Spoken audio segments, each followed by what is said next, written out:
I'm Jason, 24, and I guess you could say I'm the responsible one in the family, though lately, I've started to realize that's just code for the one we can dump everything on. Growing up with two younger brothers, Dylan, 22, and Connor, 19, I always got the example setter speech. My dad used to say it like it was some badge of honor. You're the oldest, Jason. That means you lead by example. What it really meant was that I'd get in trouble first, do more chores, give up my weekends to help around the house, and always be the one to smooth things over when the younger two messed up. But I didn't mind, not at first anyway. It was just family, right? Things started shifting after Mom passed away 2 years ago. Suddenly, Dad wasn't the same. He was angrier, quicker to snap, and weirdly obsessed with keeping things balanced, though his idea of balance looked a lot like Jason carries the weight so no one else has to. I kept telling myself he was grieving in his own way, that I needed to be patient. And for a while, I was. I paid for groceries, helped Dylan with his college tuition application, and even drove Connor to and from work while he saved for a car he never actually bought. I was working full-time in IT by then and still doing night classes, so it wasn't easy. But again, family. The real mess started around the time I mentioned I wanted to move out. I had saved enough, found a decent place not too far from work, and figured it was time. I wasn't abandoning anyone, I just needed space.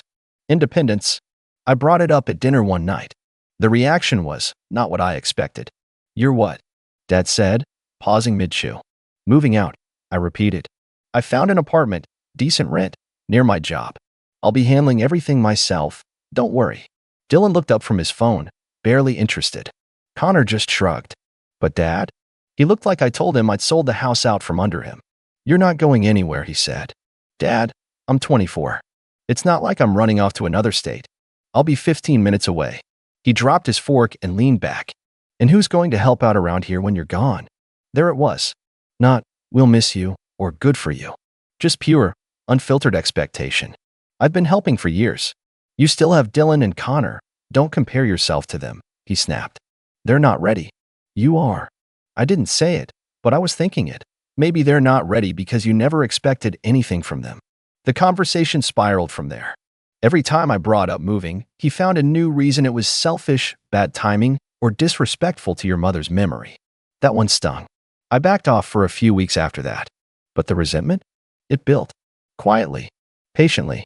What finally pushed things over the edge was the rent conversation. We were all sitting in the living room. Bills had come in, and Dad was doing what he always did, grumbling about rising costs and how none of us appreciated how hard he worked to keep the lights on. I stayed quiet until he turned to me. I think it's only fair, he said, that you start contributing more. I blinked. I already cover half the utilities and part of the grocery bill.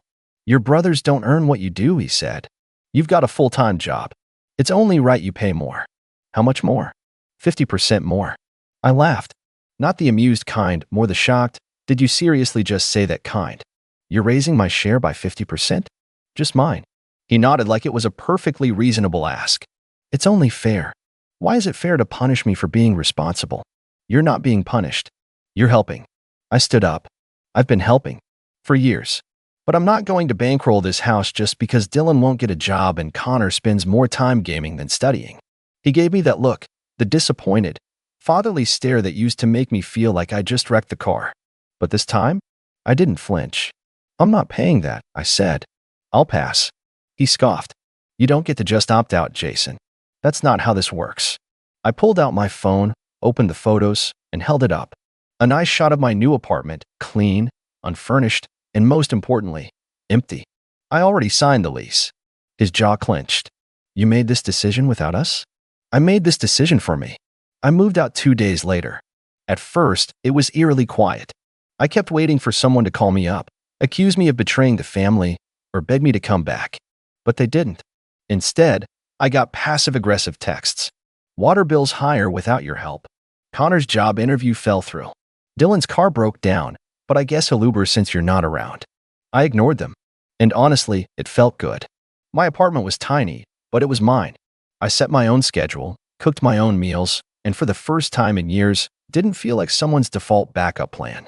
I got more sleep, focused better at work, even started painting again, something I hadn't done since Mom died. But 3 months later, right when I thought the dust had settled, the text started changing. Hey, can you come by? Lights are acting up. Any chance you could help out this month? Money's tight. We might have missed a payment or two. Power companies threatening to cut service. Then came the kicker. We need you to move back, just for a little while. It's not the same without you. I stared at that message for a long time. Not because I was tempted, but because it took everything in me not to laugh. That same night, I got a call from Dylan. He never called. Hey. So Dad's kind of freaking out. The power went out. I raised an eyebrow, even though he couldn't see me. Sounds rough. Yeah.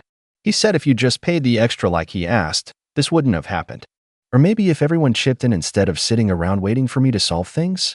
Silence. I'm not coming back, Dylan. There was a pause, then a sigh. I figured. Just thought I'd try. He hung up without saying goodbye. And for a moment, I felt a twinge of guilt. Not because I was wrong, but because for so long, I let them believe I'd always come running. But not this time. Not when I finally had peace. Not when I finally had something to lose. And just when I thought that was the end of it, something happened that I didn't see coming. Something that made me stop everything and wonder if I'd made a huge mistake walking away. A week after Dylan's call, things went quiet again. Too quiet. No texts. No passive-aggressive guilt trips. Not even a late night, "Can you help us with rent?" from Connor, which had become oddly routine. At first, I enjoyed the silence. It felt like I'd finally gotten through to them, like they realized I wasn't their emergency backup anymore. But then a call came in. Not from Dad, not from my brothers. This time, it was from Aunt Rachel. Now, Aunt Rachel was my mom's sister, and she'd always been the one sane adult in the family. She never really took sides, but she always had a soft spot for me. Growing up, she'd slip me $20 for snacks every time we visited her, and she was the only one who actually showed up to my college graduation. When her name popped up on my screen, I hesitated. Something told me this wasn't going to be a friendly catch-up. I answered anyway. "Hey, Aunt Rachel." "Jason." Her voice was quiet, but urgent. "Have you talked to your dad recently?" "Not in weeks." "Why?" She sighed. "I went by the house this morning. It's not good." My stomach tensed. "What happened?" "Well, for one, the power's still out. They've been living off canned soup and flashlights. The fridge smells like something died in it. Dylan's sleeping on the couch because his room is filled with boxes of old stuff your dad never got around to clearing out, and Connor's missed work because his cars broke down. Apparently, your dad's been taking it out on both of them." I closed my eyes and leaned back in my chair. That sounds like exactly what I expected. She paused. "He's been saying some pretty wild things. That you abandoned the family. That you're off living the high life while he's stuck cleaning up your mess." "My mess?" I asked, laughing bitterly. "I'm the one who held that house together for 2 years after Mom passed.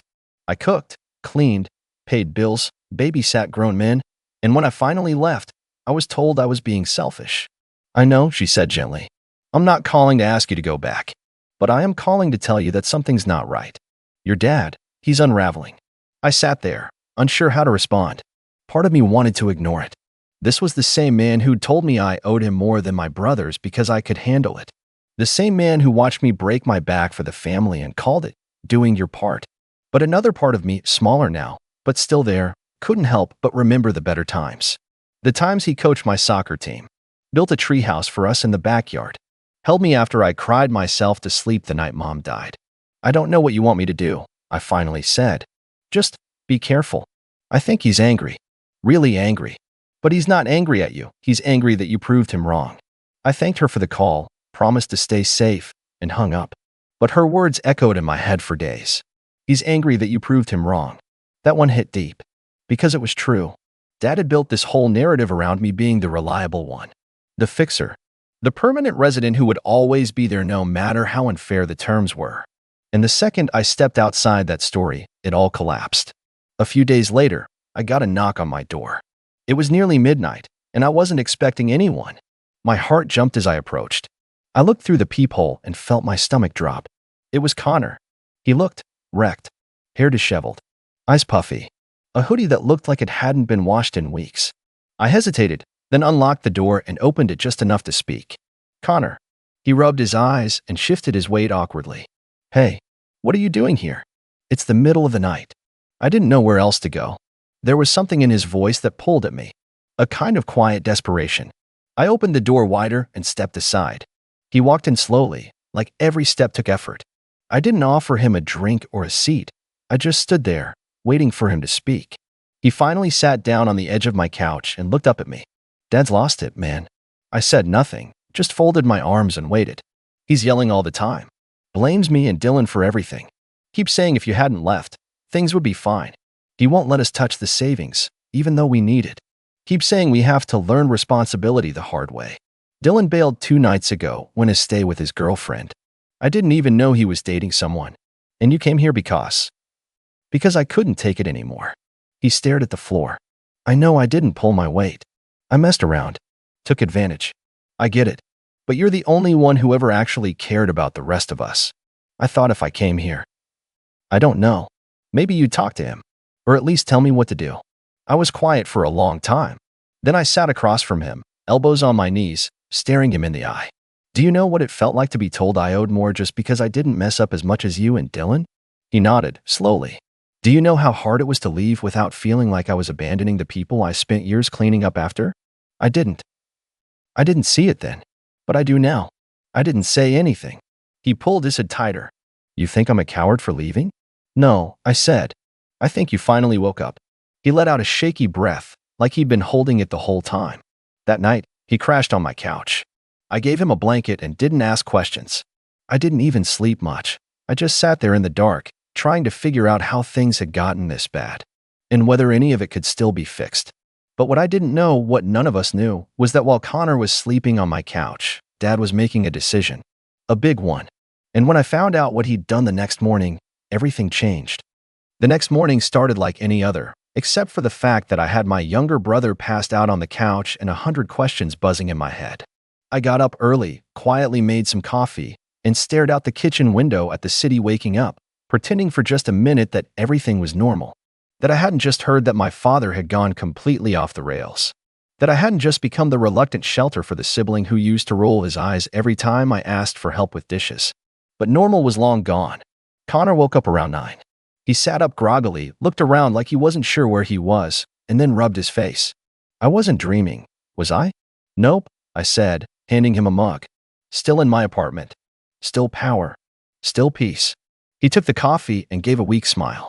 I forgot what that felt like. I didn't respond. I didn't have to. I thought that day would be quiet. Maybe we'd talk. Maybe he'd head out and figure things out on his own. But instead, I got the call that cracked everything wide open.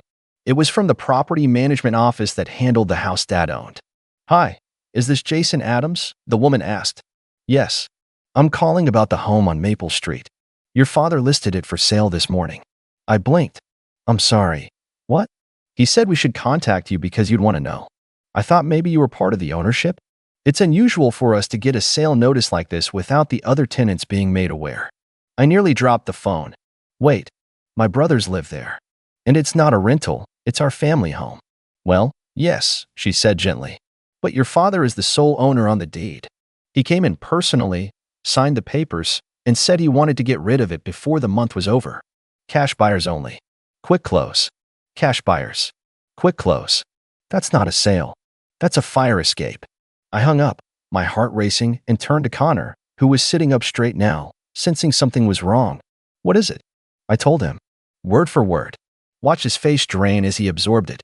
"He's selling the house," he said, voice hollow. "Today. Wants it done before the month ends." Connor stood, pacing. He didn't say anything. Not one word. He just kept going on about how I had let the family down. How Dylan had abandoned him. He acted like the victim. I clenched my jaw. "He wants out. This isn't about teaching you guys a lesson. It's about cutting ties." Connor looked like he was about to be sick. "What's going to happen to all our stuff?" "My computer, Dylan's guitar, Mom's old photo albums, gone," I said. "Unless we do something. Fast." We spent the rest of the morning calling Dylan, who didn't pick up until the 3rd attempt. He sounded groggy and annoyed, clearly not expecting to hear from either of us. "What?" he muttered. "Dad's selling the house," I said. Pause. "What are you talking about?" "We got the call this morning. He signed the paperwork. If we don't clear our stuff out, it's going to be gone." Another pause. "Are you serious?" Connor snatched the phone. "Yes, Dylan. He didn't even tell us. He just went behind everyone's back. If we don't get over there, it's all gone." "I'll be there in an hour," Dylan said, voice suddenly sharp. "Don't touch my amp." We all met at the house that afternoon. Pulling up to the curb felt like returning to a battlefield after you've already made peace with never seeing it again. It looked the same from the outside. White paint a little chipped, front lawn a mess. But stepping inside, it felt hollow. The lights were off, obviously. The air was stuffy, like it hadn't been ventilated in weeks. A few boxes were stacked near the front door, as if Dad had already started packing up what he cared about. The rest? Just scattered. Forgotten. The weirdest part? Dad wasn't there. We called his phone. Straight to voicemail. No note. No message. Just his absence hanging in the air like a ghost. Connor went in his room. Dylan went to his, and I headed straight to the attic. That's where Mom's photo albums were stored. She used to keep everything: birthday cards, school drawings, newspaper clippings. She'd said once that memories were the only things that don't lose value. I wasn't about to let Dad toss that out for a quick cash sale. As I dug through the boxes, I found something else. A folder.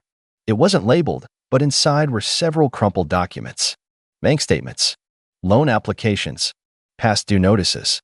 And then, tucked between two old manila envelopes, was a final notice from the IRS, dated 3 months ago. I stared at it for a long time. Debt. Not a little. A lot. Tens of thousands in unpaid taxes. That's why he wanted me to pay more. That's why he went quiet after I left. That's why he's selling the house. I sat down slowly, the realization crashing down like a tidal wave. Dad wasn't just being unfair. He was drowning, and he was trying to make it look like we were the reason the ship went under. I walked down the stairs holding the folder and met Dylan and Connor in the hallway. They saw the look on my face before I even said anything. We were never the problem, I said, holding out the papers. Connor took them and flipped through, his eyes widening. Holy, he's buried. Dylan looked at the ceiling like he was trying not to scream. So what? This whole time he was blaming us while hiding this? I nodded. He was going to let the house go under. Let our stuff get cleared out. Let the family fall apart just to avoid admitting he'd messed up. And then Connor, still staring at the documents, said something that chilled me to the bone. What if this isn't just a sale? He whispered. What if he's planning to disappear? I didn't say anything, because deep down, I was wondering the exact same thing. And as the sun started to set over the house that once held everything we loved, I realized something. This wasn't over. I stayed up that night in my apartment, the IRS folder on my kitchen table, and my thoughts circling like vultures. Connor had crashed again on the couch. Dylan had gone back to his girlfriend's place with a box of his things and a look I hadn't seen on his face since Mom's funeral. Not anger. Not sadness. Disgust.